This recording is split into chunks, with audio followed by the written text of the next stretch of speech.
Chapter 1 of The Tale of Little Pig Robinson by Beatrix Potter. Chapter 1. When I was a child I used to go to the seaside for the holidays. We stayed in a little town where there was a harbor and fishing boats and fishermen. They sailed away to catch herrings in nets. When the boats came back home again, some had only caught a few herrings. Others had caught so many that they could not be all unloaded onto the quay. The horses and carts were driven into the shallow water at low tide to meet the heavily laden boats. The fish were shoveled over the side of the boat into the carts and taken to the railway station, where a special train of fish trucks was waiting. Great was the excitement when the fishing boats returned with a good catch of herrings. Half the people in the town ran down to the quay, including cats. There was a white cat named Susan, who never missed meeting the boats. She belonged to the wife of an old fisherman named Sam. The wife's name was Betsy. She had rheumatics, and she had no family except Susan and 5 hens. Betsy sat by the fire, her back ached. She said "Ow, ow" whenever she had to put coal on and stir the pot. Susan sat opposite to Betsy. She felt sorry for Betsy. She wished she knew how to put the coal on and stir the pot.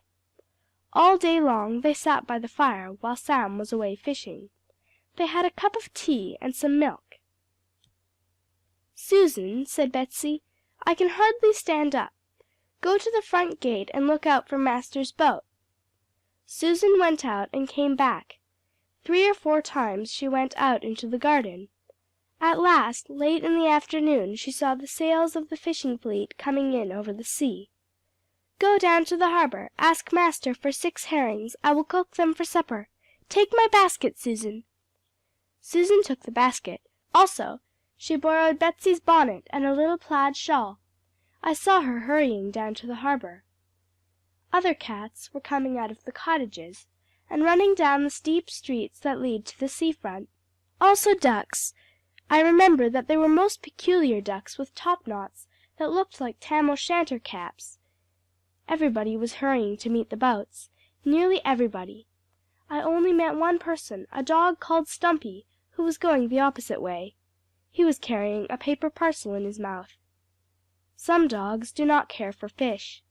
Stumpy had been to the butcher's to buy mutton chops for himself and Bob and Percy and Miss Rose.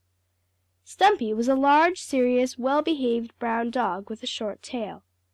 He lived with Bob the retriever, and Percy the cat, and Miss Rose, who kept house. Stumpy had belonged to a very rich old gentleman, and when the old gentleman died, he left money to Stumpy, 10 shillings a week for the rest of Stumpy's life. So that was why Stumpy and Bob and Percy the cat all lived together in a pretty little house. Susan, with her basket, met Stumpy at the corner of Broad Street. Susan made a curtsy. She would have stopped to inquire after Percy, only she was in a hurry to meet the boat. Percy was lame. He had hurt his foot. It had been trapped under the wheel of a milk cart. Stumpy looked at Susan out of the corner of his eye. He wagged his tail, but he did not stop. He could not bow or say good afternoon for fear of dropping the parcel of mutton chops. He turned out of Broad Street into Woodbine Lane, where he lived. He pushed open the front door and disappeared into a house. Presently there was a smell of cooking, and I have no doubt that Stumpy and Bob and Miss Rose enjoyed their mutton chops. Percy could not be found at dinner time. He had slipped out of the window, and, like all the other cats in the town, he had gone to meet the fishing boats. Susan hurried along Broad Street and took the short cut to the harbor down a steep flight of steps. The ducks had wisely gone another way around by the seafront. The steps were too steep and slippery for anyone less sure-footed than a cat. Susan went down quickly and easily. There were 43 steps, rather dark and slimy, between high backs of houses. A smell of ropes and pitch and a good deal of noise came up from below. At the bottom of the steps was the quay or landing place, beside the inner harbor. The tide was out, there was no water, the vessels rested on the dirty mud. Several ships were moored beside the quay Others were anchored inside the breakwater. Near the steps coal was being unloaded from two grimy colliers named the Marjorie Daw of Sunderland and the Jenny Jones of Cardiff. Men ran along planks with wheelbarrowfuls of coal. Coal scoops were swung ashore by cranes and emptied with loud thumping and rattling. Farther along the quay another ship called the Pound of Candles was taking a mixed cargo on board. Bales, casks, packing cases, barrels, all manner of goods were being stowed into the hold. Sailors and stevedores shouted, chains rattled and clanked. Susan waited for an opportunity to slip past the noisy crowd. She watched a cask of cider that bobbed and swung in the air on its passage from the quay to the deck of the Pound of Candles. A yellow cat who sat in the rigging was also watching the cask. The rope ran through the pulley. The cask went down bobbity onto the deck, where a sailor man was waiting for it. Said the sailor down below, "Look out! Mind your head, young sir! Stand out of the way!" "Wee, wee, wee!" grunted a small pink pig, scampering round the deck of the Pound of Candles. The yellow cat in the rigging watched the small pink pig. The yellow cat in the rigging looked across at Susan on the quay. The yellow cat winked. Susan was surprised to see a pig on board a ship, but she was in a hurry. She threaded her way along the quay, amongst coal and cranes, and men wheeling hand trucks, and noises and smells. She passed the fish auction, and fish boxes and fish sorters, and barrels that women were filling with herrings and salt. Seagulls swooped and screamed. Hundreds of fish boxes and tons of fresh fish were being loaded into the hold of a small steamer. Susan was glad to get away from the crowd, down a much shorter flight of steps onto the shore of the outer harbor. The ducks arrived soon afterwards, waddling and quacking, and old Sam's boat, the Betsy Timmins, last of the herring fleet and heavy laden, came in round the breakwater and drove her blunt nose into the shingle. Sam was in high spirits. He had had a big catch. He and his mate and two lads commenced to unload their fish into carts, as the tide was too low to float the fishing boat up to the quay. The boat was full of herrings. But, good luck or bad luck, Sam never failed to throw a handful of herrings to Susan. "Here's for the two old girls and a hot supper. Catch them, Susan. Honest now, here's a broken fish for you. Now take the others to Betsy." The ducks were dabbling and gobbling, the seagulls were screaming and swooping. Susan climbed the steps with her basket of herrings and went home by the back streets. Old Betsy cooked 2 herrings for herself and Susan, another 2 for Sam's supper when he came in.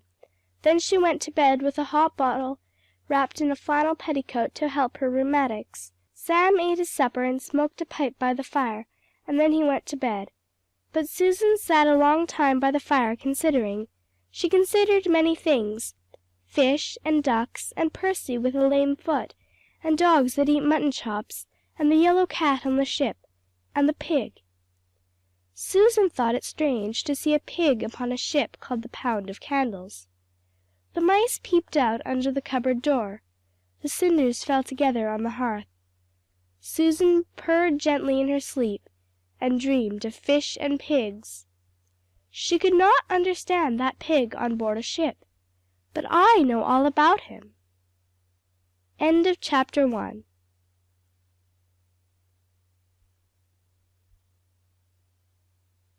Chapter 2 of The Tale of Little Pig Robinson by Beatrix Potter. Chapter 2. You remember the song about the owl and the pussy cat and their beautiful pea-green boat?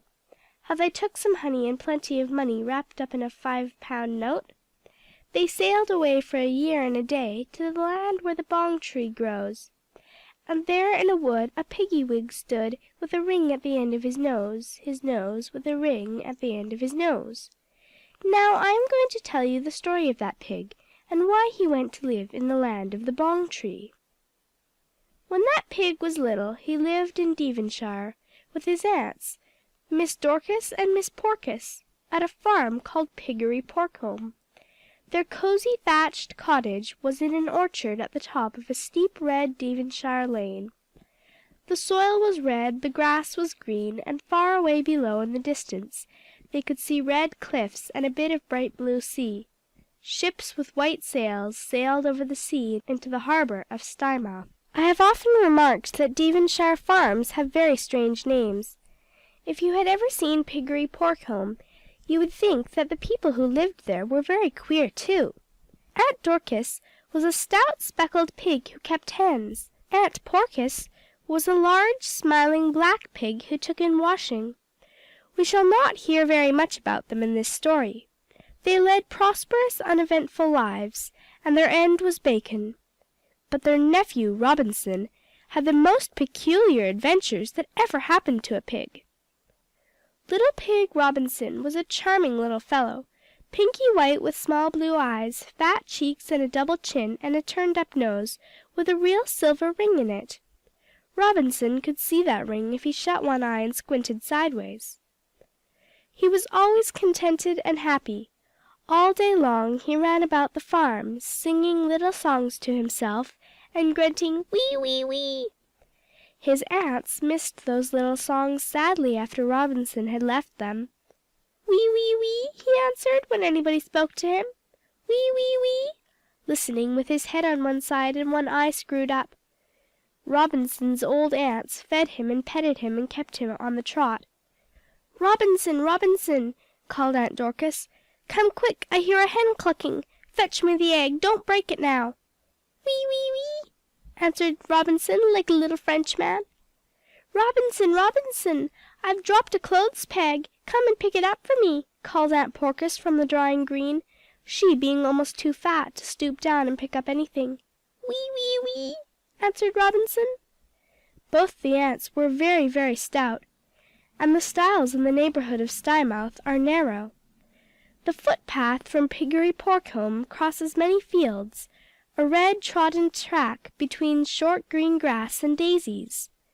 And wherever the footpath crosses over from one field to another field, there is sure to be a stile in the hedge. "It is not me that is too stout, it is the stiles that are too thin," said Aunt Dorcas to Aunt Porcus. "Could you manage to squeeze through them if I stayed at home?" "I could not.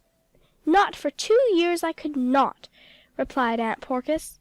"Aggravating, it is aggravating of that carrier man to go and upset his donkey cart the day before market day, and eggs at 2 and 2pence a dozen. How far do you call it to walk all the way round by the road instead of crossing the fields?"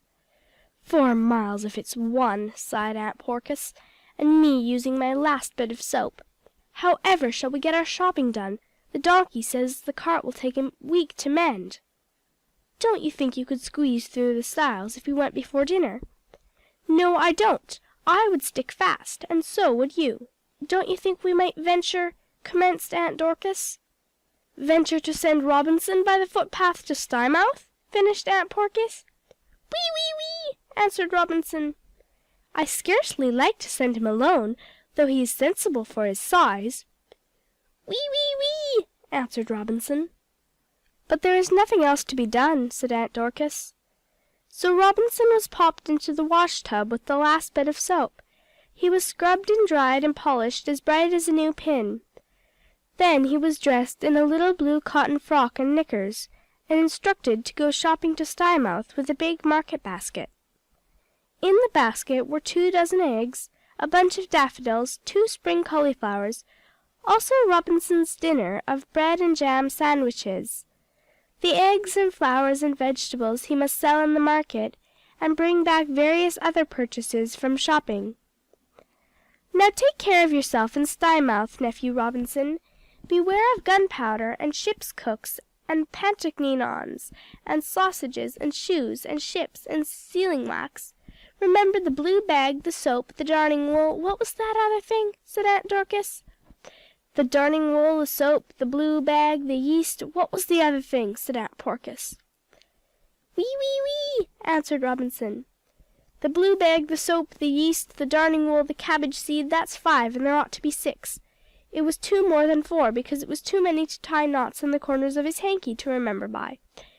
6 to buy it should be." "I have it," said Aunt Porcus. "It was tea. Blue bag, soap, darning wool, yeast, cabbage seed. You will buy most of them at Mr. Mumby's. Explain about the carrier, Robinson.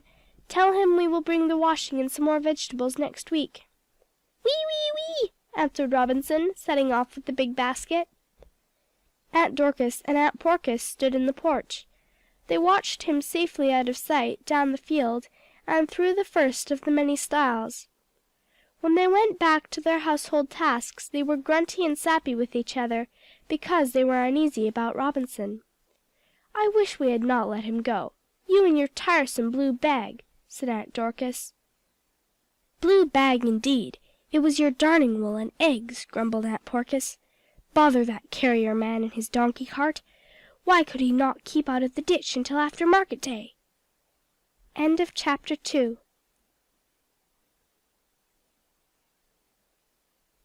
Chapter 3 of the Tale of Little Pig Robinson by Beatrix Potter.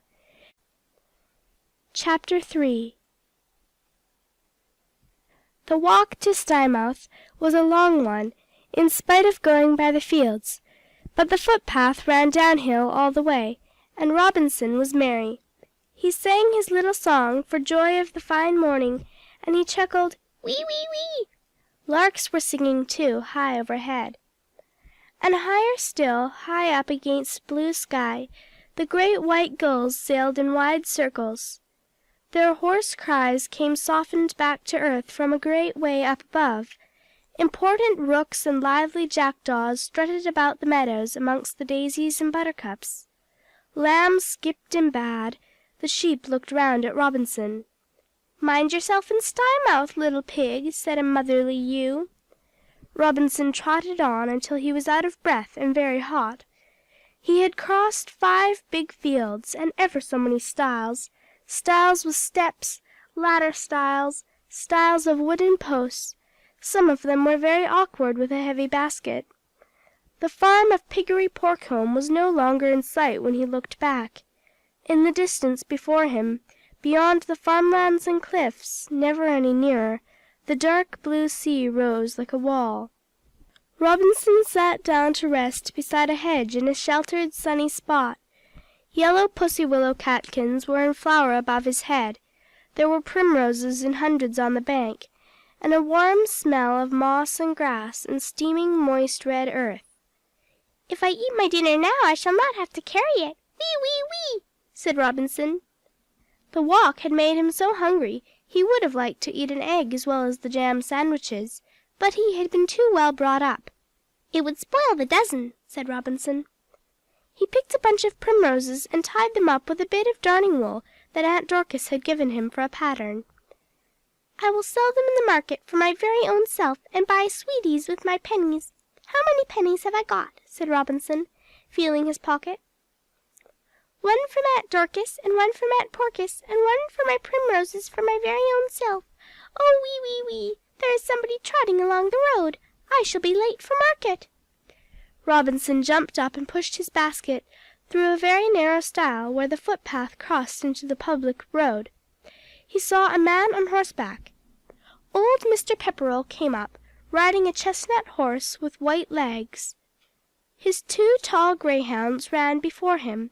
They looked through the bars of the gates into every field that they passed. They came bounding up to Robinson, very large and friendly. They licked his face and asked what he had got in that basket. Mr. Pepperell called them. "Here, pirate! Here, postboy! Come here, sir!"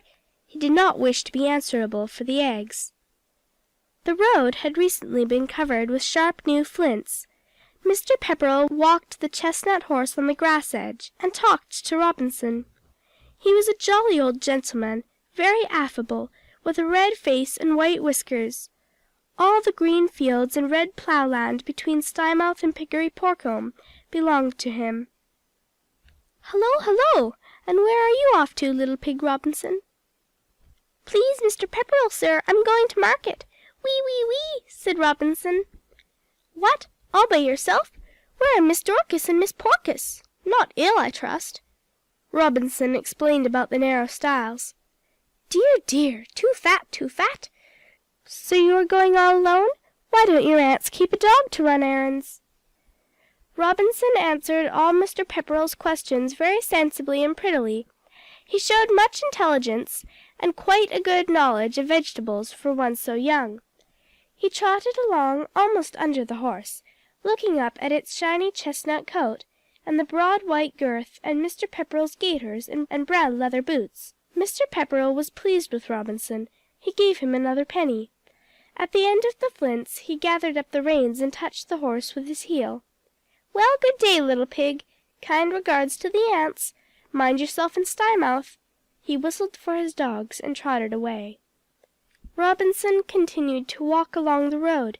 He passed by an orchard where 7 thin dirty pigs were grubbing. They had no silver rings in their noses. He crossed Stiford Bridge without stopping to look over the parapet at the little fishes swimming head upstream, balanced in the sluggish current, or the white ducks that dabbled amongst floating masses of water crowsfoot. At Stiford Mill he called to leave a message from Aunt Dorcas to the miller about meal. The miller's wife gave him an apple. At the house beyond the mill there's a big dog that barks. But the big dog, Gypsy, only smiled and wagged his tail at Robinson. Several carts and gigs overtook him. First, 2 old farmers who screwed themselves round to stare at Robinson. They had 2 geese, a stack of potatoes, and some cabbages, sitting on the back seat of their gig. Then an old woman passed in a donkey cart with several hens and a long pink bundles of rhubarb that had been grown in straw under apple barrels. Then, with a rattle and a jingle of cans, came Robinson's cousin, little Tom Pig, driving a strawberry roan pony in a milk float. He might have offered Robinson a lift, only he happened to be going in the opposite direction. In fact, the strawberry roan pony was running away home. "This little pig went to market," shouted little Tom Pig gaily, as he rattled out of sight in a cloud of dust, leaving Robinson standing in the road. Robinson walked on along the road, and presently he came to another stile in the opposite hedge, where the footpath followed the fields again. Robinson got his basket through the stile. For the first time he felt some apprehension. In this field there were cows, big, sleek Devon cattle, dark red like their native soil. The leader of the herd was a vicious old cow, with brass balls screwed onto the tips of her horns. She stared disagreeably at Robinson. He sidled across the meadow and got out through the farther stile as quickly as he could. Here the new trodden footpath followed round the edge of a crop of young green wheat. Someone let off a gun with a bang that made Robinson jump, and cracked one of Aunt Dorcas's eggs in the basket. A cloud of rooks and jackdaws rose cawing and scolding from the wheat. Other sounds mingled with their cries, noises of the town of Stymouth that had began to come in sight through the elm trees that bordered the fields, distant noises from the station, whistling of an engine, the bump of trucks shunting, noise of workshops, the hum of a distant town, the hooter of a steamer entering the harbor. High overhead came the hoarse cry of the gulls, and the squabbling cawing of rooks, old and young, in their rookery up in the elm trees. Robinson left the fields for the last time and joined a stream of country people on foot and in carts, all going to Stymouth market. End of chapter 3.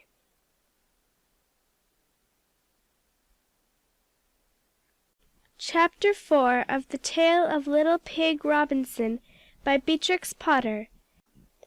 Chapter 4. Stymouth is a pretty little town, situated at the mouth of the river Pigsty, whose sluggish waters slide gently into a bay sheltered by high red headlands.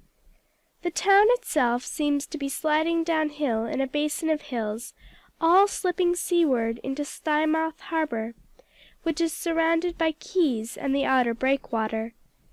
The outskirts of the town are untidy, as is frequently the case with seaports. A straggling suburb on the western approach is inhabited principally by goats and persons who deal in old iron, rags, tarred rope, and fishing nets. There are rope walks, and washing that flaps on waggling lines above banks of stony shingle, littered with seaweed, whelk shells, and dead crabs. very different from Aunt Porcus's clotheslines over the clean green grass. And there are marine stores that sell spyglasses, and sou'westers, and onions, and there are smells, and curious high sheds shaped like sentry boxes, where they hang up herring nets to dry, and loud talking inside dirty houses. It seemed a likely place to meet a Pantachinon. Robinson kept in the middle of the road. Somebody in a public house shouted at him through the window, "Come in, fat pig!" Robinson took to his heels. The town of Stymouth itself is clean, pleasant, picturesque, and well behaved, always excepting the harbour, but it is extremely steep downhill. If Robinson had started one of Aunt Dorcas's eggs rolling at the top of High Street, it would have rolled all the way down to the bottom, only it would have got broken certainly against the doorstep or underfoot. There were crowds in the streets, as it was market day. Indeed, it was difficult to walk about without being pushed off the pavement. Every old woman that Robinson met seemed to have a basket as big as his own. In the roadway were fish barrows, apple barrows, stalls with crockery and hardware, cocks and hens riding in pony carts, donkeys with panniers, and farmers with wagon loads of hay. Also, there was a constant string of coal carts coming up from the docks. To a country-bred pig the noise was confusing and fearful. Robinson kept his head very creditably until he got into Fore Street, where a drover's dog was trying to turn 3 bullocks into a yard, assisted by Stumpy and half the other dogs of the town. Robinson and 2 other little pigs with baskets of asparagus bolted down an alley and hid in a doorway until the noise of bellowing and barking had passed. When Robinson took courage to come out again into Fore Street, he decided to follow close behind the tail of a donkey who was carrying panniers piled high with spring broccoli. There was no difficulty in guessing which road led to market. But after all these delays it was not surprising that the church clock struck 11. Although it had been open since 10, there were still plenty of customers buying and wanting to buy in the market hall. It was a large, airy, light, cheerful, covered-in place with glass in the roof. It was crowded, but safe and pleasant compared with the jostling and racket outside in the cobble-paved streets. At all events, there was no risk of being run over. There was a loud hum of voices, market folk cried their wares, customers elbowed and pushed round the stalls. Dairy produce, vegetables, fish, and shellfish were displayed upon the flat boards on trestles. Robinson had found a standing place at one end of a stall, where Nanny Nedigoat was selling periwinkles. "Winkle, winkle, wink, wink, wink, ma, ma," bleated Nanny. Winkles were the only thing that she offered for sale, so she felt no jealousy of Robinson's eggs and primroses. She knew nothing about his cauliflowers; he had the sense to keep them in the basket under the table. He stood on an empty box, quite proud and bold behind the trestle table, singing, "Eggs new laid, fresh new laid eggs, who'll come and buy my eggs and daffodillies?" "I will, sure," said a large brown dog with a stumpy tail. "I'll buy a dozen. My Miss Rose has sent me to market on purpose to buy eggs and butter." "I am so sorry, I have no butter, Mr. Stumpy, but I have beautiful cauliflowers," said Robinson, lifting up the basket after a cautious glance round at Nanny Nedigoat, who might have tried to nibble them. She was busy measuring periwinkles in a pewter mug for a duck customer in a tam o' shanter cap. "They are lovely brown eggs, except one that got cracked. I think that white pussy cat at the opposite stall is selling butter. They are beautiful cauliflowers." "I'll buy a cauliflower, lovey. Bless his little turned up nose, did he grow them in his own garden?" said old Betsy, bustling up. Her rheumatism was better; she had left Susan to keep house. "No, lovey, I don't want any eggs. I keep hens myself. A cauliflower and a bunch of daffodils for a bow pot, please," said Betsy. "Wee, wee, wee," replied Robinson. "Here, Mrs. Perkins, come here. Look at this little pig stuck up at a stall all by himself." "Well, I don't know," exclaimed Mrs. Perkins, pushing through the crowd, followed by 2 little girls. "Well, I never! Are they quite new laid, sonny? Won't go off pop and spoil my Sunday dress like the egg Mrs. Wyandotte took first prize with at 5 flower shows, till they popped and spoiled the judge's black silk dress? Not duck eggs, stained with coffee? That's another trick of flower shows. New laid, guaranteed, only you say one is cracked. Now I call that real honest, it's no worse for frying. I'll have the dozen eggs and a cauliflower, please. Look, Sarah Polly, look at his silver nose ring." Sarah Polly and her little girl friend went into fits of giggling, so that Robinson blushed. He was so confused that he did not notice a lady who wanted to buy his last cauliflower till she touched him. There was nothing else left to sell but a bunch of primroses. After more giggling and some whispering, the two little girls came back and bought the primroses. They gave him a peppermint as well as the penny, which Robinson accepted, but without enthusiasm and with a preoccupied manner. The trouble was that no sooner had he parted with the bunch of primroses than he realized that he had also sold Aunt Porkis's pattern of darning wool. He wondered if he ought to ask for it back, but Mrs. Perkins and Sarah Polly and her little girl friend had disappeared. Robinson, having sold everything, came out of the market hall sucking the peppermint. There were still numbers of people coming in. As Robinson came out upon the steps, his basket got caught in the shawl of an elderly sheep, who was pushing her way up. While Robinson was disentangling it, Stumpy came out. He had finished his marketing. His basket was full of heavy purchases. A responsible, trustworthy, obliging dog was Stumpy, glad to do a kindness to anybody. When Robinson asked him the way to Mr. Mumby's, Stumpy said, "I am going home by Broad Street. Come with me, and I will show you." "Wee, wee, wee! Oh, thank you, Stumpy," said Robinson. End of chapter 4. Chapter 5 of The Tale of Little Pig Robinson by Beatrix Potter. Chapter 5. Old Mr. Mumby was a deaf old man in spectacles who kept a general store. He sold almost anything you can imagine, except ham, a circumstance much approved by Aunt Dorcas. It was the only general store in Stymouth where you would not find displayed upon the counter a large dish containing strings of thin, pale-colored, repulsively uncooked sausages, and rolled bacon hanging from the ceiling. "What a pleasure!" said Aunt Dorcas feelingly.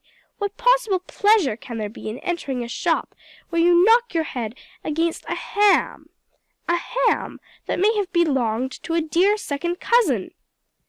Therefore the aunts bought their sugar and tea, their blue bag, their soup, their frying pans, matches, and mugs from old Mr. Mumby.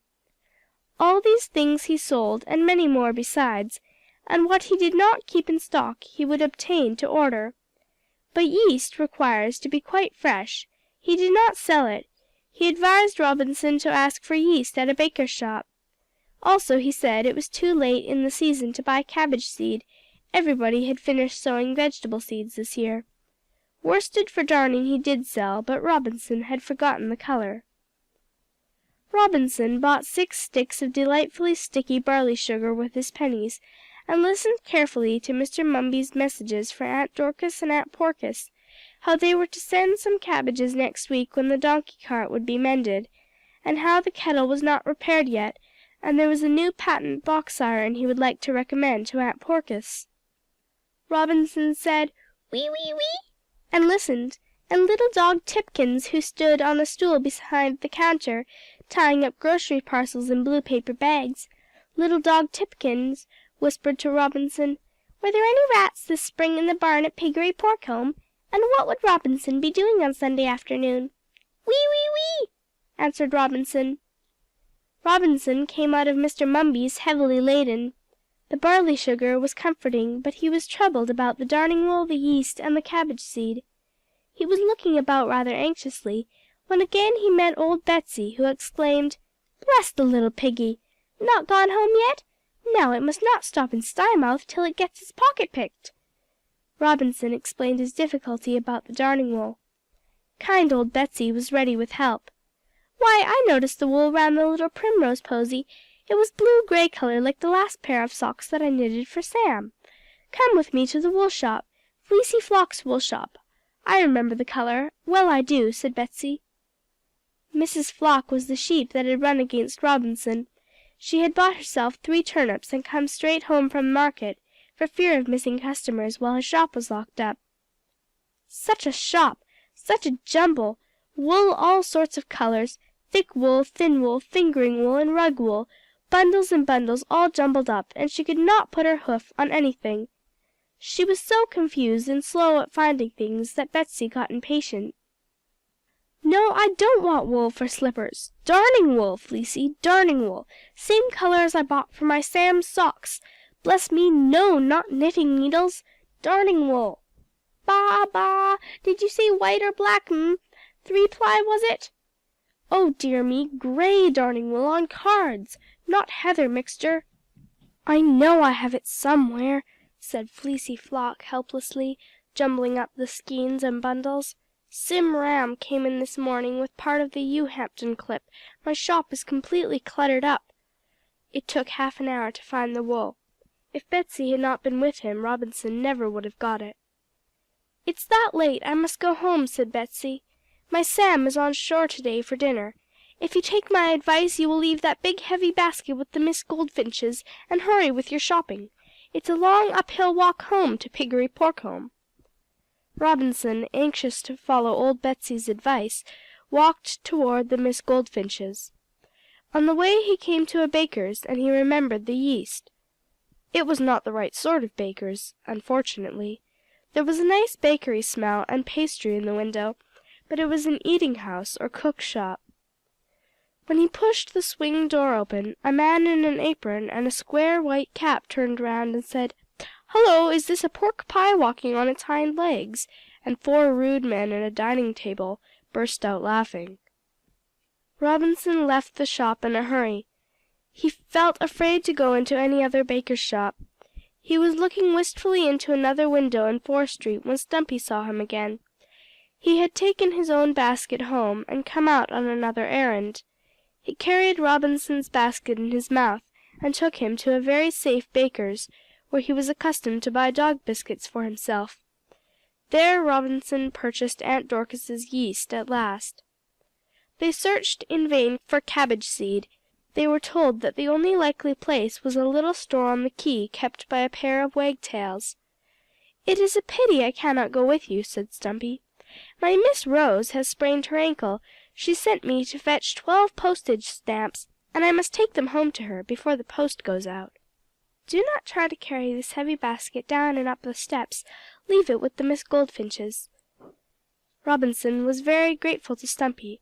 The 2 Miss Goldfinches kept a tea and coffee tavern, which was patronized by Aunt Dorcas and the quieter market people. Over the door was a signboard upon which was painted a fat little green bird, called the Contented Siskin, which was the name of their coffee tavern. They had a stable where the carrier's donkey rested when it came to Stymouth with the washing on Saturdays. Robinson looked so tired that the elder Miss Goldfinch gave him a cup of tea, but they both told him to drink it up quickly.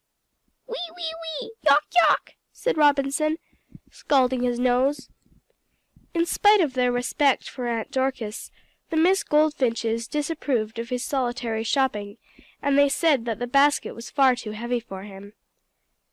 "Neither of us could lift it," said the elder Miss Goldfinch, holding out a tiny claw. "Get your cabbage seed and hurry back. Sim Ram's pony gig is still waiting in our stable. If you come back before he starts, I feel sure he'll give you a lift. At all events, he will make room for your basket under the seat, and he passes Piggery Porcombe. Run away now." "Wee, wee, wee!" said Robinson. "Whatever were they thinking of to let him come alone? He will never get home before dark," said the elder Miss Goldfinch. "Fly to the stable, Clara. Tell Sim Ram's pony not to start without the basket." The younger Miss Goldfinch flew across the yard. They were industrious, sprightly little ladybirds, who kept lump sugar and thistle seed as well as tea in their tea caddies. Their tables and china were spotlessly clean.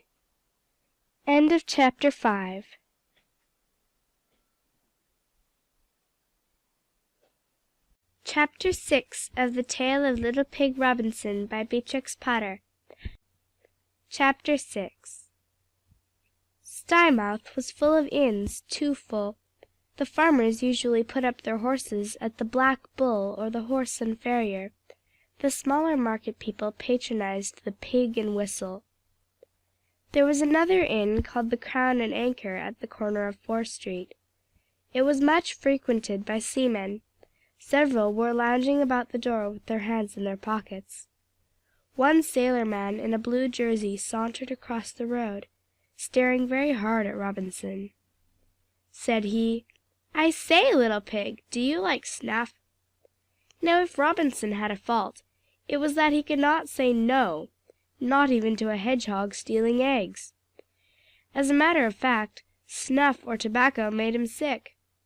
But instead of saying, "No, thank you, Mr. Man," and going straight away about his business, he shuffled his feet, half closed one eye, hung his head on one side, and grunted. The sailor pulled out a horn snuff box and presented a small pinch to Robinson, who wrapped it up in a little bit of paper, intending to give it to Aunt Dorcas. Then, not to be outdone in politeness, he offered the sailor man some barley sugar. If Robinson was not fond of snuff, at all events his new acquaintance had no objection to candy. He ate an alarming quantity. Then he pulled Robinson's ear and complimented him, and said he had 5 chins. He promised to take Robinson to the cabbage seed shop, and finally he begged to have the honor of showing him over a ship engaged in the ginger trade, commanded by Captain Barnabas Butcher, and named the Pound of Candles. Robinson did not very much like the name. It reminded him of tallow, of lard, of crackle and trimmings of bacon. But he allowed himself to be led away, smiling shyly and walking on his toes. If Robinson had only known, that man was a ship's cook. As they turned down the steep narrow lane out of High Street leading to the harbor, old Mr. Mumby at his shop door called out anxiously, "Robinson, Robinson!" But there was too much noise of carts, and a customer coming into the shop at that moment distracted his attention, and he forgot the suspicious behavior of the sailor. Otherwise, out of regard for the family, he would undoubtedly have ordered his dog, Tipkins, to go and fetch Robinson back. As it was, he was the first person to give useful information to the police when Robinson had been missed. But it was then too late. Robinson and his new friend went down the long flight of steps to the harbor basin, very high steps, steep and slippery. The little pig was obliged to jump from step to step until the sailor kindly took hold of him. They walked along the quay hand in hand. Their appearance seemed to cause unbounded amusement. Robinson looked about him with much interest. He had peeped over those steps before when he had come into Stymouth in the donkey cart, but he had never ventured to go down, because the sailors are rather rough, and because they frequently have little snarling terriers on guard about their vessels. There were ever so many ships in the harbor. The noise and bustle was almost as loud as it had been up above in the market square. A big 3-masted ship called the Goldilocks was discharging a cargo of oranges, and farther along the quay a small coasting brig called Little Bo Peep of Bristol was loading up with bales of wool belonging to the sheep of Ewehampton and Lamworthy. Old Sim Ram, with a sheep bell and big curly horns, stood by the gangway keeping count of the bales. Every time the crane swung round and let down another bale of wool into the hold, with a scuffle of rope through the pulley, Simon Ram nodded his old head, and the bell went tinkle tinkle tong and gave a gruff bleat. He was a person who knew Robinson by sight, and ought to have warned him. He had often passed Piggery Porcombe when he drove down the lane in his gig, but his blind eye was turned towards the quay, and he had been flustered and confused by an argument with the pursers as to whether 35 bales of wool had been hoisted on board already, or only 34. So he kept his one useful eye carefully on the wool, and counted it by the notches on his tally stick, another bale, another notch, 35, 36, 37. He hoped the number would come right at the finish. His bob-tailed sheepdog, Timothy Jip, was also acquainted with Robinson, but he was busy superintending a dog fight between an Airedale terrier, belonging to the collier Marjorie Daw, and a Spanish dog belonging to the Goldilocks. No one took any notice of their growling and snarling, which ended in both rolling over the side of the quay and falling into the water. Robinson kept close to the sailor and held his hand very tight. The Pound of Candles proved to be a good-sized schooner, newly painted and decorated with certain flags whose significance was not understood by Robinson. She lay near the outer end of the jetty. The tide was running up fast, lapping against the ship's sides and straining the thick hawsers by which she was moored to the quay. The crew were stowing goods on board and doing things with ropes under the direction of Captain Barnabas Butcher, a lean brown nautical person with a rasping voice. He banged things about and grumbled. Parts of his remarks were audible on the quay. He was speaking about the tug Seahorse, at about the spring tide, with a northeast wind behind it, and the baker's man and fresh vegetables, to be shipped at 11 sharp, likewise a joint of— He stopped short suddenly, and his eye lighted upon the cook and Robinson. Robinson and the cook went on board across a shaky plank. When Robinson stepped onto the deck he found himself face to face with a large yellow cat who was blacking boots. The cat gave a start of surprise and dropped his blacking brush. It then began to wink and make extraordinary faces at Robinson. He had never seen a cat behave in that way before. He inquired whether it was ill. Whereupon the cook threw a boot at it, and it rushed up into the rigging. But Robinson he invited most affably to descend into the cabin, to partake of muffins and crumpets. I do not know how many muffins Robinson consumed. He went on eating them until he fell asleep, and he went on sleeping until his stool gave a lurch, and he fell off and rolled under the table. One side of the cabin floor swung up to the ceiling, and the other side of the ceiling swung down to the floor. Plates danced about, and there were shoutings and thumpings and rattling of chains and other bad sounds. Robinson picked himself up, feeling bumped. He scrambled up a sort of a ladder staircase on to the deck. Then he gave squeal upon squeal of horror. All round the shop there were great big green waves. The houses on the quay were like dolls' houses, and high up inland above the red cliffs and green fields he could see the farm of Piggery Porcombe, looking no bigger than a postage stamp. A little white patch in the orchard was Aunt Porkis's washing, spread out to bleach upon the grass. Near at hand the black tug Seahorse smoked and plunged and rolled. They were winding in the tow rope, which had just been cast loose from the Pound of Candles. Captain Barnabas stood up in the bows of his schooner. He yelled and shouted to the master of the tug. The sailors shouted also, and pulled with a will, and hoisted the sails. The ship keeled over, and rushed through the waves, and there was a smell of the sea. As for Robinson, he tore round and round the deck like one distracted, shrieking very shrill and loud. Once or twice he slipped down, for the deck was extremely sideways, but still he ran and ran. Gradually his squeals subsided into singing, but still he kept on running, and this is what he sang. "Oh, poor pig Robinson Crusoe!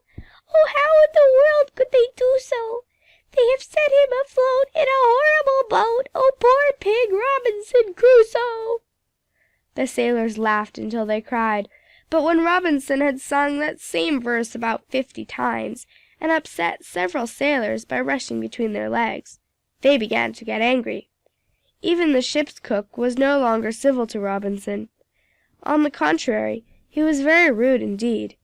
He said that if Robinson did not leave off singing through his nose, he would make him into pork chops. Then Robinson fainted, and fell flat upon the deck of the pound of candles.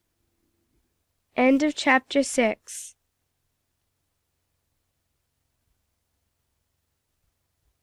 Chapter 7 of The Tale of Little Pig Robinson by Beatrix Potter. Chapter 7. It must not be supposed for one moment that Robinson was ill-treated on board ship. Quite the contrary. He was even better fed and more petted on the pound of candles than he had been at Piggery Porcombe. So, after a few days' fretting for his kind old aunts, especially while he was seasick, Robinson became perfectly contented and happy. He found what is called his sea legs, and he scampered about the deck until the time when he became too fat and lazy to scamper. The cook was never tired of boiling porridge for him. A whole sack of meal and a sack of potatoes appeared to have been provided especially for his benefit and pleasure. He could eat as much as he pleased. It pleased him to eat a great deal, and to lie on the warm boards of the deck. He got lazier and lazier as the ship sailed south into warmer weather.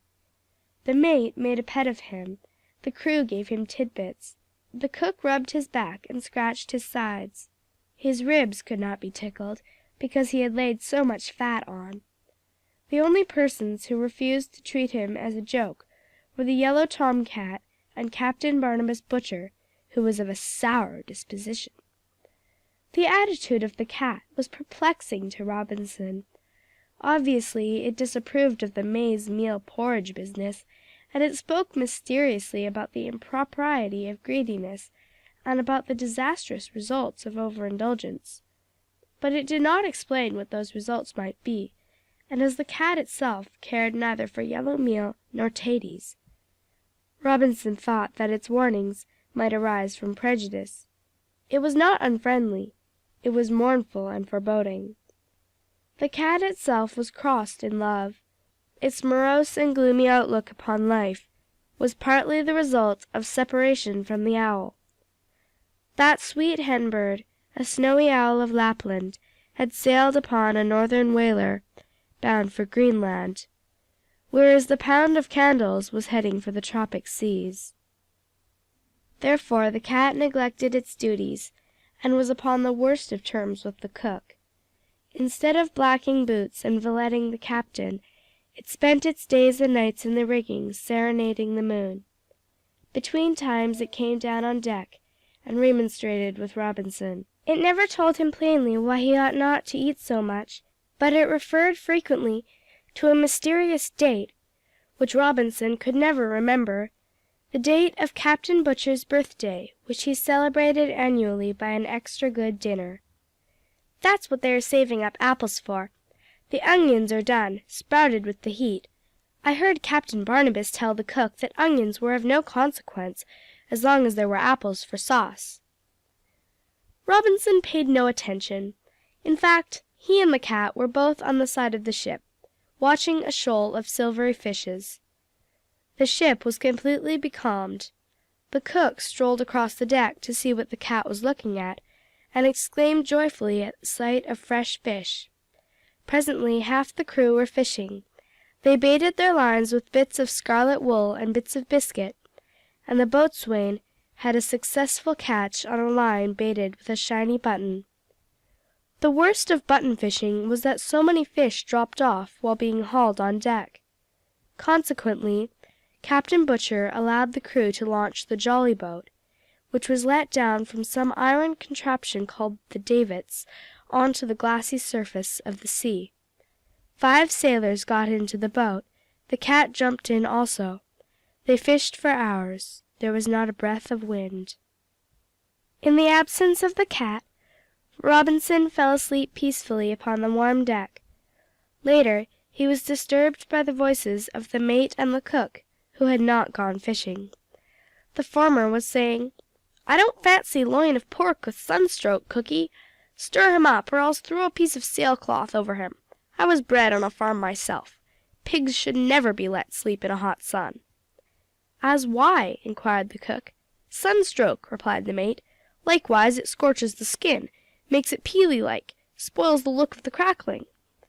At this point a rather heavy, dirty piece of sailcloth was flung over Robinson, who struggled and kicked with sudden grunts. "Did he hear you, matey?" asked the cook in a lower voice. "Don't know, don't matter. He can't get off the ship," replied the mate, lighting his pipe. "Might upset his appetite. He's feeding beautiful," said the cook. Presently the voice of Captain Barnabas Butcher was heard. He had come upon deck after a siesta below in his cabin. "Proceed to the crow's nest on the main mast. Observe the horizon through a telescope according to latitude and longitude.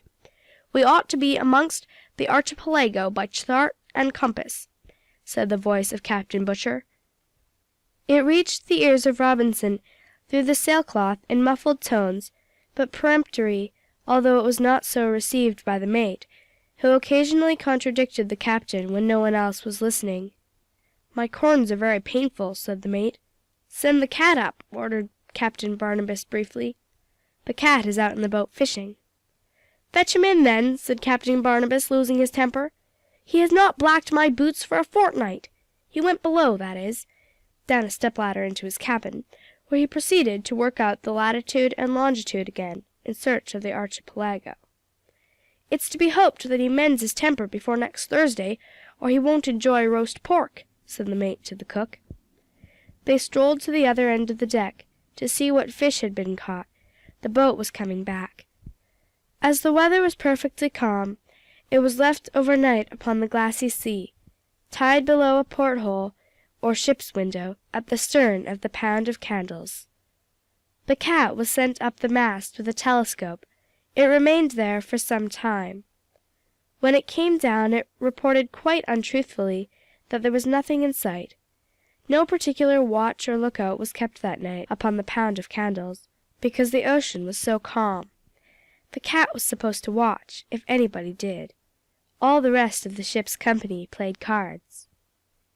Not so the cat or Robinson. The cat had noticed a slight movement under the sailcloth. It found Robinson shivering with fright and in floods of tears. He had overheard the conversation about pork. "I'm sure I have given you enough hints," said the cat to Robinson. "What do you suppose they were feeding you up for? Now don't start squealing, you little fool. It's as easy as snuff, if you will listen and stop crying. You can row after a fashion." Robinson had been out fishing occasionally and had caught several crabs. "Well, you have not far to go. I could see the top of the bong tree, on an island north-northeast, when I was up the mast. The straits of the archipelago are too shallow for the Pound of Candles, and I'll scuttle all the other boats. Come along, and do what I tell you," said the cat. The cat, actuated partly by unselfish friendship, and partly by a grudge against the cook and Captain Barnabas Butcher, assisted Robinson to collect a varied assortment of necessaries. Shoes, sealing wax, a knife, an armchair, fishing tackle, a straw hat, a saw, fly papers, a potato pot, a telescope, a kettle, a compass, a hammer, a barrel of flour, another of meal, a keg of fresh water, a tumbler, a teapot, nails, a bucket, a screwdriver. "That reminds me," said the cat, and what did it do but go round the clock with a gimlet and bore large holes in the 3 boats that remained on board the Pound of Candles. By this time there began to be ominous sounds below. Those of the sailors who had had bad hands were beginning to be tired of carting. So the cat took a hasty farewell of Robinson, pushed him over the ship's side, and he slid down the rope into the boat. The cat unfastened the upper end of the rope and threw it after him. Then it ascended the rigging and pretended to sleep upon its watch. Robinson stumbled somewhat in taking his seat at the oars. His legs were short for rowing. Captain Barnabas, in the cabin, suspended his deal, a card in his hand, listening. The cook took the opportunity to look under the card. Then he went on slapping down the cards, which drowned the sound of oars upon the placid sea. After another hand, 2 sailors left the cabin and went on deck. They noticed something having the appearance of a large black beetle in the distance. One of them said it was an enormous cockroach, swimming with its hind legs. The others said it was a dolphinium. They disputed rather loudly. Captain Barnabas, who had had a hand with no trumps at all after the Cook dealing, Captain Barnabas came on deck and said, "Bring me my telescope." The telescope had disappeared, likewise the shoes, the sealing wax, the compass, the potato pot, the straw hat, the hammer, the nails, the bucket, the screwdriver, and the armchair. "Take the jolly boat and see what it is," ordered Captain Butcher. "All jolly fine, but suppose it is a dolphinium," said the mate mutinously. "Why, bless my life, the jolly boat is gone!" exclaimed a sailor. "Take another boat. Take all the 3 other boats. It's that pig and that cat," roared the captain. "Nay, sir, the cat's up in the rigging asleep." "Bother the cat! Get the pig back. The apple sauce will be wasted," shrieked the cook, dancing about and brandishing a knife and fork. The davits were swung out, the boats were let down with a swish and a splash, all the sailors tumbled in and rowed frantically, and most of them were glad to row frantically back to the pound of candles, for every boat leaked badly, thanks to the cat. End of chapter 7.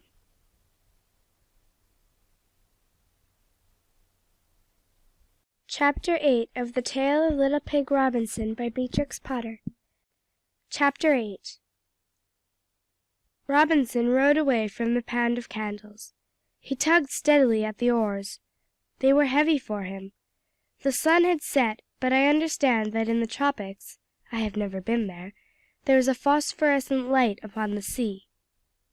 When Robinson lifted his oars, the sparkling water dripped from the blades like diamonds, and presently the moon began to arise above the horizon, rising like half a great silver plate. Robinson rested on his oars and gazed at the ship, motionless in the moonlight, on a sea without a ripple. It was at this moment, he being a quarter of a mile away, that the 2 sailors came on deck and thought his boat was a swimming beetle. Robinson was too far away to see or hear the uproar on board the pound of candles, but he did presently perceive that 3 boats were starting in pursuit. Involuntarily he commenced to squeal, and rowed frantically. But before he had time to exhaust himself by racing, the ship's boats turned back. Then Robinson remembered the cat's work with the gimlet, and he knew the boats were leaking. For the rest of the night he rowed quietly, without haste. He was not inclined to sleep, and the air was pleasantly cool. Next day it was hot, but Robinson slept soundly under the sailcloth, which the cat had been careful to send with him, in case he wished to rig up a tent. The ship receded from view. You know the sea is not really flat. First he could not see the hull, then he could not see the deck, then only part of the masts, then nothing at all. Robinson had been steering his course by the ship. Having lost sight of this direction sign, he turned round to consult his compass when, bump, bump, the boat touched a sandbank. Fortunately it did not stick. Robinson stood up in the boat, working one oar backwards, and gazing around. What should he see but the top of the bong tree! Half an hour's rowing brought him to the beach of a large and fertile island. He landed in the most approved manner in a convenient sheltered bay, where a stream of boiling water flowed down the silvery strand.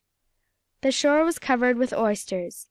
Acid drops and sweets grew upon the trees.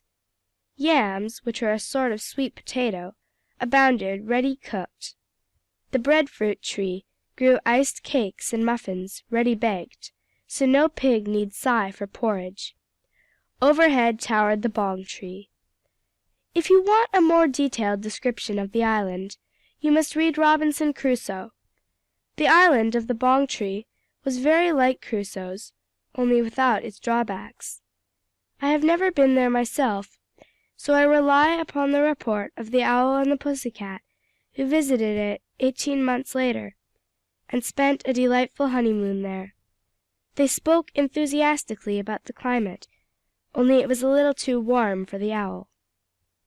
Later on, Robinson was visited by Stumpy and little dog Tipkins.